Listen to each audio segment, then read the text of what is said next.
ওকে, আমরা শুরু করছি। যে কোনো একটি ঢুকে পড়লাম আমি।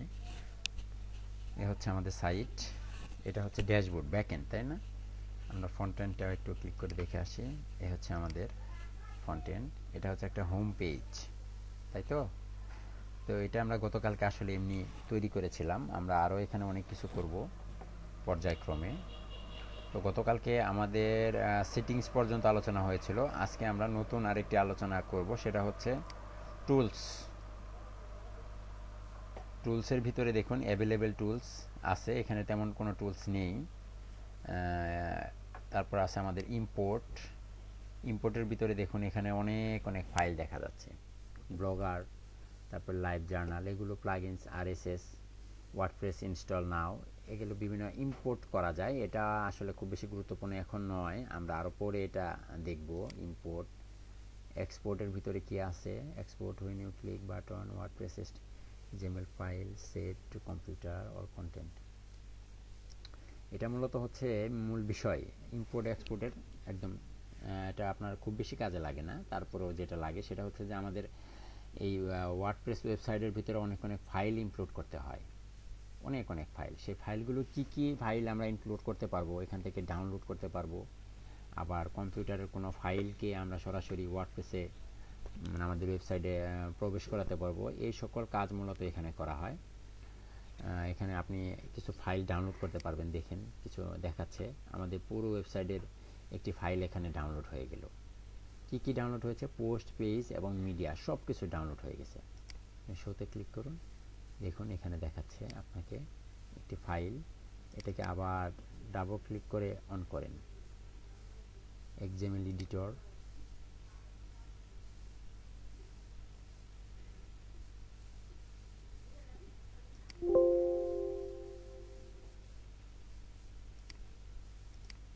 দেখেন আমাদের ওয়েবসাইটের সব কিছু এখানে দেখাচ্ছে, কি কি কোথায় কি ব্যবহার করা হয়েছে, সব ফাইল দেখেন আমরা দেখতে পাচ্ছি। এক্সএমএল ফাইল বলা হয় এটাকে। হ্যাঁ,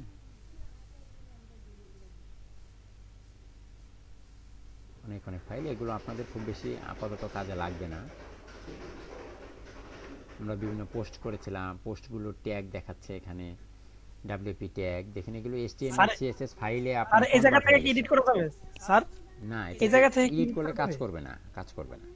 বাট এগুলো আপনি পরবর্তীতে অন্য আরেকটা ওয়েবসাইটে ইম্পোর্ট করতে পারবেন। সাপোজ এখান থেকে আমরা ডাউনলোড করলাম, না ডাউনলোড করে রাখলাম, সব ফাইল কিন্তু ডাউনলোড করে রাখলাম।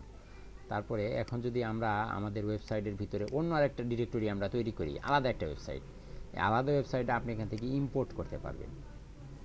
ইম্পোর্ট করার জন্য বিভিন্ন টুলস আছে, এগুলো আমরা পরবর্তীতে দেখব কিভাবে এগুলো ইম্পোর্ট করতে হয়।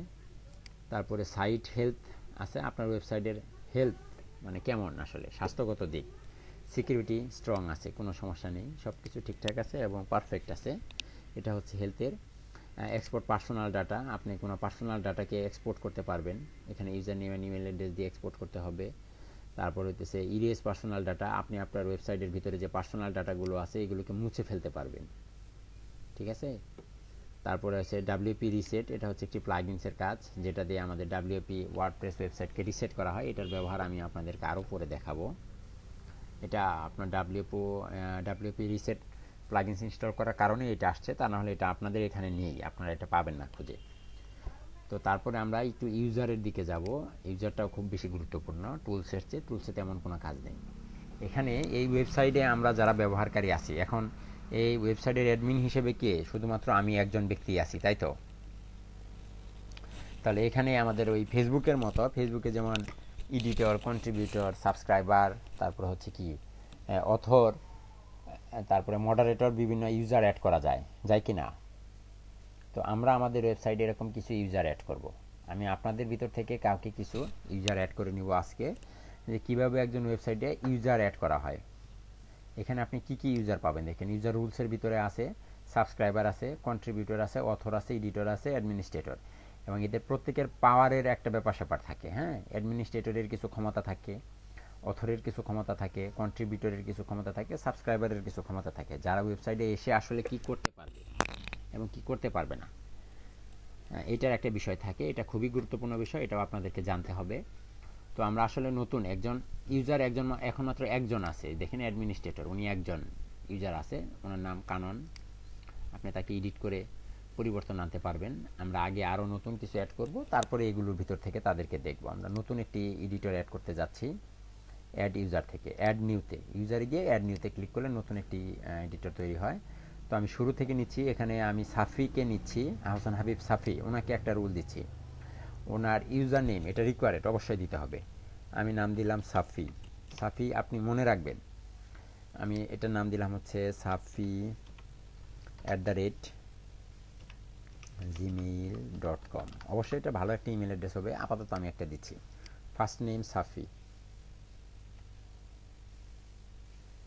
SAFI সাফি, লাস্ট নেম সাফি হাসান, এইটুক দিলাম আমি জাস্ট এমনি। হ্যাঁ, তার কোনো ওয়েবসাইট লিঙ্ক যদি থাকে তাহলে সেটা দিবেন, না থাকলে না দিবেন। আপনি এখানে পাসওয়ার্ড তৈরি করবেন, তার জন্য শো পাসওয়ার্ড। সাফি এখানে প্রবেশ করবে একটা পাসওয়ার্ড দিয়ে, SAFI সাফি @123। তার একটি পাসওয়ার্ড আমি তৈরি করে দিলাম, এবং সেটি দুর্বল পাসওয়ার্ড হোক সমস্যা নেই, আমি তারপর ওইটাকে কনফার্ম করে দিলাম। সে আমার এখানে এডিটর হিসেবে কাজ করবে, আমি তাকে এডিটর তৈরি করলাম। এডিটর হিসেবে একজন ইউজার অ্যাড করে নিলাম, অ্যাড ইউজার। আমাদের একজন ইউজার অ্যাড হয়ে গেছে। হ্যাঁ, আরেকজন এডিটর, ওনার কি, ওনার রুলস কি, মানে ওনার পদ, এই ওয়েবসাইটে তার মানে পদবি হচ্ছে এডিটর। তো আমি নতুন আরেকটা এডিটর এখানে অ্যাড করতে চাচ্ছি। আমি এখান থেকে সাফির পর নিচ্ছি অনিক দত্ত, আমি ওনার নাম দিলাম Anik. Email address anik@gmail.com। First name ANIK Anik, last name দিলাম দত্ত, DATTA দত্ত। ওনার কোনো ওয়েবসাইট থাকলে থাকবে, না থাকলে নাই। শো পাসওয়ার্ড, অবশ্যই একটি নতুন পাসওয়ার্ড আমি তৈরি করে দিলাম। আমি তার নাম দিলাম anik@123। পাসওয়ার্ডগুলো মনে রাখবেন আপনারা একটু। আমি তাকে এডিটরের পরে তাকে আমি অথর হিসেবে আমার ওয়েবসাইটে একজন ইউজার অ্যাড করলাম, উনি হচ্ছে আমার ওয়েবসাইটের অথর। দরকার নেই, দুইজন অ্যাড করে ফেললাম। আমি এখন আরও একজনকে অ্যাড করব। আমরা কয়জনকে অ্যাড করতে পারবো? অথর চলে গেছে, কন্ট্রিবিউটর এবং সাবস্ক্রাইবার আরও দুইজনকে অ্যাড করতে পারবো। তাহলে আমি আরেকজনকে অ্যাড করি। আমার এখানে আছে অপূর্ব দত্ত, আমি এখন অপূর্বকে নিচ্ছি, APURBA, অপূর্ব, ঠিক আছে না? APURBA অপূর্ব @gmail.com। একজন user, first name APURBA, last name Dutta, DATTA। Website link যেহেতু নাই, আমি তাকে নতুন একটি পাসওয়ার্ড দিলাম, APURBA অপূর্ব @123। এটা তার পাসওয়ার্ড, এবং এটাকে দুর্বল পাসওয়ার্ড হিসেবে আমি কনফার্ম করে নিলাম। আমি তাকে এডিটর অথর চলে গেছে, ওনাকে আমি কন্ট্রিবিউটর হিসেবে আমার ওয়েবসাইটে একজন পদ পদবি তাকে আমি দিলাম। আমাকে আরও একটি দেওয়া যাবে, আমি আরও একটি দিতে পারবো, অথবা এগুলো চাইলে আরও অনেক করে দেওয়া যায়। এডিটর দেওয়া যায় 4টা 5টা দিতে পারবেন, এডিটর অনেকগুলো এডিটর দিতে পারবেন, কন্ট্রিবিউটর অনেকগুলো কন্ট্রিবিউটর দিতে পারবেন, আপনি পারবেন এগুলো। হ্যাঁ, এটা সমস্যা না, বাট আমি একটা করে দিয়ে দেখাচ্ছি। তারপর আমাদের আছে আসিফুর রহমান, আমি আসিফুরকে দিচ্ছি, আসিফ, ASIF, আসিফ, ASIF, এক সময়ের ফেভারিট শিল্পী আমার, Asif Akbar. Asif @gmail.com। First name দিলাম আসিফ রহমান। ওয়েবসাইট লিঙ্ক নেই, আমি এখানে নতুন পাসওয়ার্ড দিচ্ছি, ASIF আসিফ @123, কনফার্ম পাসওয়ার্ড। এবং তাকে সর্বশেষ সাবস্ক্রাইবার হিসেবে আমি এখানে রাখলাম, add new user.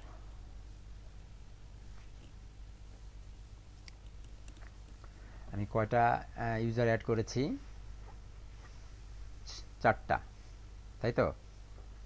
4টে user add করেছি না? এখানে অনেক, অপূর্ব, আসিফ, কানন অ্যান্ড সাফি। ইনি তো অ্যাডমিনিস্ট্রেটর ওয়েবসাইটের, আর বাকি যে পোস্টগুলো আছে সবগুলো পোস্টই আমরা এখানে দেখতে পাচ্ছি। তো এখন আমি একটু তাদেরকে দেখতে চাই আসলে তাদের কি কার কি ক্ষমতা এখানে আছে। আমি এখান থেকে লগ আউট করে নিচ্ছি, লগিং আউট। তাহলে এখন তো আর এখানে তার কারো কোনো এই নেই। আচ্ছা, এক মিনিট আমি এখানে থাকি, আমি অন্য একটি ব্রাউজার ওপেন করি। এটা তো আমি অ্যাডমিনিস্ট্রেটর হিসেবে এখানে রইলাম, সমস্যা নাই। এখন আসিফ বা যারা আছে তাদেরকে ভিতর থেকে আমি একজনকে এখানে লগ ইন করবো। অল ইউজার আছেন, এডিটরকে আমি সবার আগে নিব। নাম দিয়েছি কি, সাফিকে দিয়েছি, তাই না? দেখি সাফির কি কি ক্ষমতা আছে একটু দেখে নেন।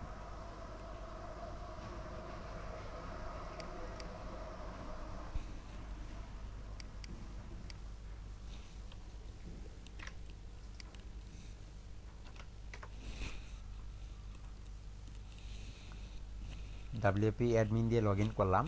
এখানে আমার নাম ছিল কি, সাফি, তাই না? তাহলে পাসওয়ার্ড কি দিয়েছিলাম আপনারা কি দেখতে পাচ্ছেন? আমি এডিটর হিসেবে এখানে লগ ইন করছি।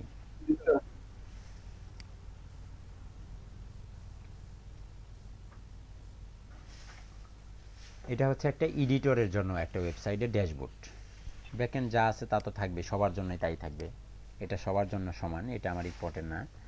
তো এখানে আপনারা দেখুন যে আমি যখন এখানে অ্যাডমিনিস্ট্রেটর হিসেবে ছিলাম, অ্যাডমিনিস্ট্রেটর হিসেবে ড্যাশবোর্ডের চেহারাটা কেমন ছিল দেখেন তো। এখানে খেয়াল করুন, dashboard, home, update, post, media, page, comment, appearance, plugins, user, tools, setting, সবগুলো অপশনই কি আমি দেখতে পাচ্ছি না অ্যাডমিনিস্ট্রেটর হিসেবে?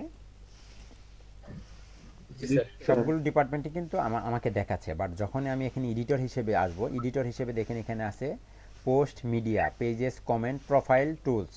আর কিছু কি আছে? স্যার সেটিং নাই, সেটিংস নাই, তারপরে হচ্ছে ইউজার নেই, প্লাগইনস নেই, অ্যাপিয়ারেন্স নেই। দেখেন তো আছে? না স্যার।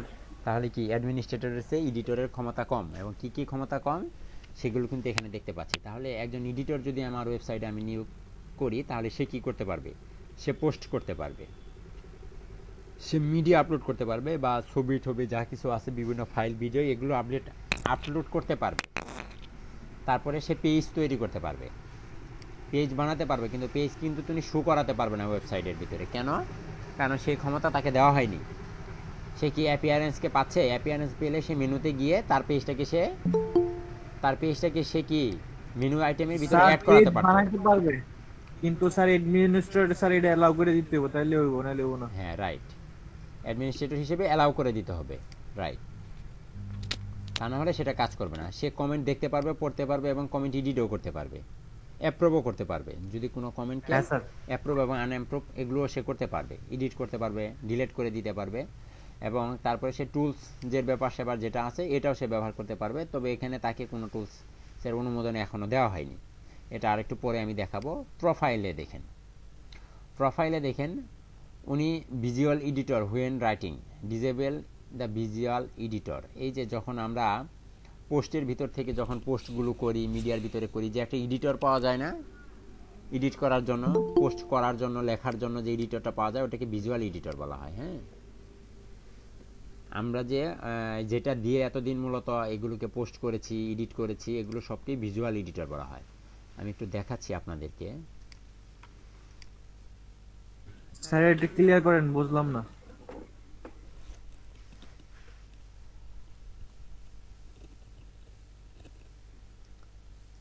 এই যে এখানে টাইটেল অ্যাড করতেছি, তারপরে হচ্ছে আমরা এই যে কন্টেন্টগুলোর ভিতরে প্যারাগ্রাফ বসাচ্ছি, এখানে লিখতে পাচ্ছি, দেখতে পাচ্ছি, এগুলোকে ভিজুয়াল এডিটর বলা হয়। হ্যাঁ, ভিজুয়াল এডিটরের মাধ্যমে এগুলো এডিট করা হয়। এটাকে ভিজুয়াল এডিটর বা গুটেনবার্গ এডিটর বলা হয়। এটাই ছিল ভিজুয়াল এডিটর। মানে আপনি যখন এখানে আপনি লেখালেখি করবেন, পোস্ট করবেন, পেজগুলো তৈরি করবেন, পোস্ট বানাবেন, পোস্টে ভিডিওগুলো রাখবেন, তো এটা যখন থাকবে তখন আপনার এটা এডিটরটা, আপনার যখন আপনি এডিটরে কাজ করবেন তখন সেটা ভিজুয়াল এডিটরটা ডিসেবল করা থাকবে। এটাকে ডিসেবল করে ডিসেবল করে রাখলে কি দেখা যাবে না? না, দেখা যাবে না। এটা কি চেক করে রাখতে হবে? হ্যাঁ, দেখেন তো ভিজুয়াল এডিটর কি এখন চেঞ্জ হয়ে গেছে না? আছে ভিজুয়াল এডিটর? আমি কি অফ করে রেখেছি? Disable the visual editor when writing. এখন যখন অফ করে রাখলাম তখন দেখেন তো এটার চেহারা, আর যখন আমি অন রাখলাম মানে ক্লিক করলে ডিসেবল হয়ে যাবে, আর আনচেক করা থাকলে কি এনেবেল থাকবে। আমরা তো ডিসেবল এনেবল টুকু বুঝি। এখন আমি এনেবল করে রেখেছি। এখন এডিটর রিলোড দেন, রিলোড দিলে দেখেন তো এডিটরের চেহারাটা একটু চেঞ্জ হয় কিনা। চেঞ্জ হয়েছে? হ্যাঁ স্যার। এই ছিল ভিজুয়াল এডিটর। তারপরে এখানে যে কালারগুলো আছে এগুলো আপনি চেঞ্জ করতে পারবেন। দেখেন লাইট দিলে এই যে দেখেন চারপাশের কালারটা চেঞ্জ হচ্ছে, মানে এটা কি কি বলা হয় এটাকে? প্রোফাইল, তাই না? তার নিজের ড্যাশবোর্ডটাকে সে নিজের মতো করে সাজিয়ে রাখবে, এইটুকু। আপনি আপনার পছন্দ মতো এগুলোকে সাজিয়ে রাখতে পারবেন, এটা আপনার ইচ্ছা। তারপরে এখানে দেখুন keyboard shortcut, enable keyboard shortcut from comment moderation. যখন আপনি কমেন্ট মডারেশন কমেন্ট করবেন তখন শর্টকাট কিবোর্ড শো করবে আপনার এখানে। এটা তেমন কিছু না। Toolbar, show toolbar when viewing site. যখন আপনি সাইট ভিজিট করবেন তখন আপনাকে টুলবার দেখাবে।